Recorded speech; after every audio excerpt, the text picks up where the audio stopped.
Hey, Hello. we've got a couple of childhood stories that we were discussing, and we thought it'd be interesting to share with everybody else. Even though they're very embarrassing. Yeah.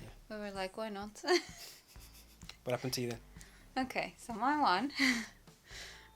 When I was in primary school back home, um, in the classroom during the small breaks, do you have small breaks here? What are small breaks? Like, not the lunch break, but Oh yeah. I think what are there's they called? two. I think we've got a break at the start of the day, where in the morning, then we had the big lunch break, and then one in the evening. Yeah, I think we had more than one before lunch and more than one after lunch. So in those small ones, there was a time that the teachers didn't want us in the classroom. They wanted us to go outside, even though it was like 10 minutes. Mm. And sometimes we would be lazy. It would always be more fun in the classroom because you can hide and seek, you can do different things, or sometimes it's just cold and you don't want to go outside. So what we would do is we would hide. And the classroom was very much fun, as I say, because it had like those big cupboards on the side where I don't know what they kept, like books and let's say biology stuff. And there was chest of drawers underneath that were empty, pretty much empty. And you know, a 9, 8, 10-year-old child can fit in because I was 10. So we would hide in there. So the teacher can't find us and tell us to go outside of the classroom. But one day, I was very slow and I couldn't get into one of the cupboards, so I had to hide somewhere else. And me and my best friend hid underneath the desk of the teacher. So Right. she went out, I guess, to the toilet, let's say, and we knew she was going to come back in 1 minute, so everyone would rush and try to find a place to hide. And we went underneath there, underneath her. Well, it's not, it's not a cupboard, it's just where you put your feet underneath your desk. Yeah. So we both fit under there, but I really needed a wee. Okay. Do I know where this is? I haven't heard this story before, by the way.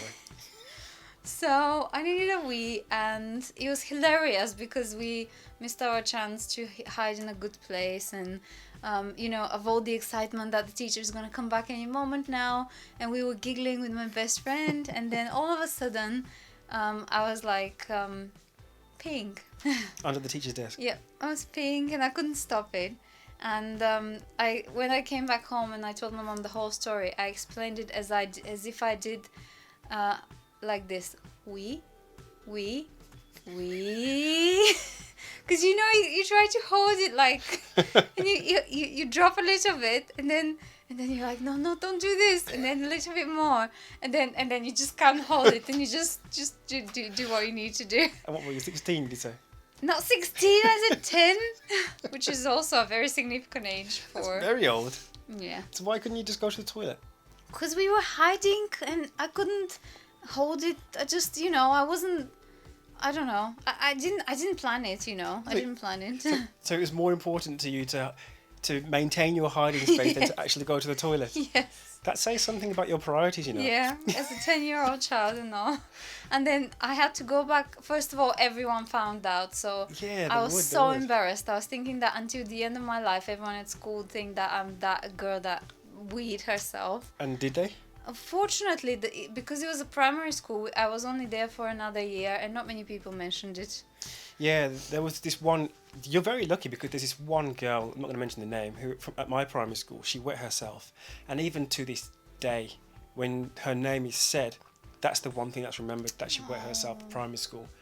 Kids are mean. Kids are mean. Yeah, I don't know if my head didn't block out, but I don't remember anyone being specifically bad towards me. But what was worse was obviously going back on the bus with a wet butt. Oh. I couldn't sit down. I thought that everyone would know or would smell something.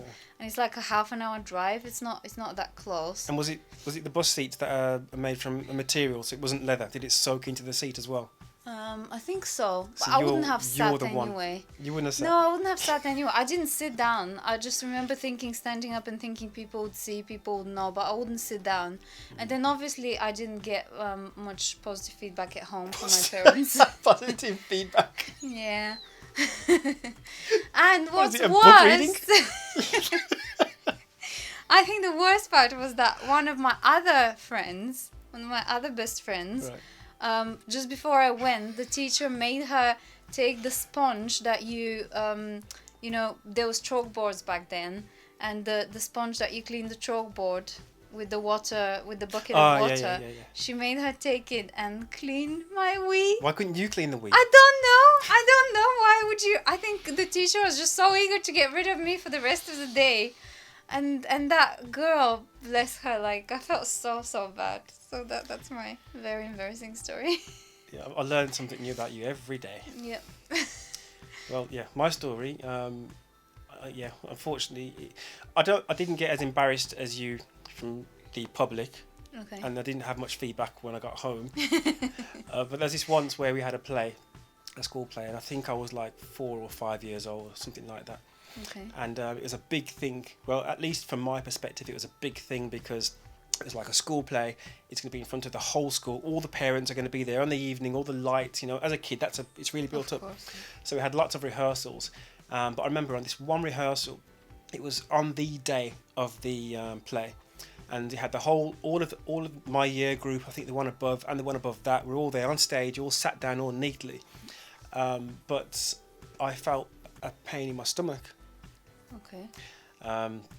So I didn't know what the pain was, but I knew that I think I needed to go to the toilet.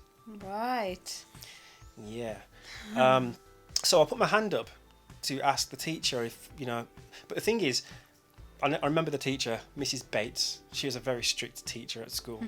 And I guess from a teacher's perspective, when you've got a bunch of 5-year-olds, 4-year-olds and whatever, and they're always putting their hands up all the time, and it can become annoying. Yeah. So the moment I put my hand up, she shouted and she said, "Put your hand down." No, she said that straight away. Wow. We don't even letting you ask She her. didn't let me ask anything at all. I guess she knew that I wanted to, you know. I guess from her perspective, I wanted to do something to just disrupt things because I was a kid. But you know what? In hindsight, that was very bad of her to do that. Yeah. That was very bad of her. Anyway, so I stayed there, and some time went by, and I felt that I had a bit of gas. Right. And, you know, so gas needs to come out, doesn't it? Yeah.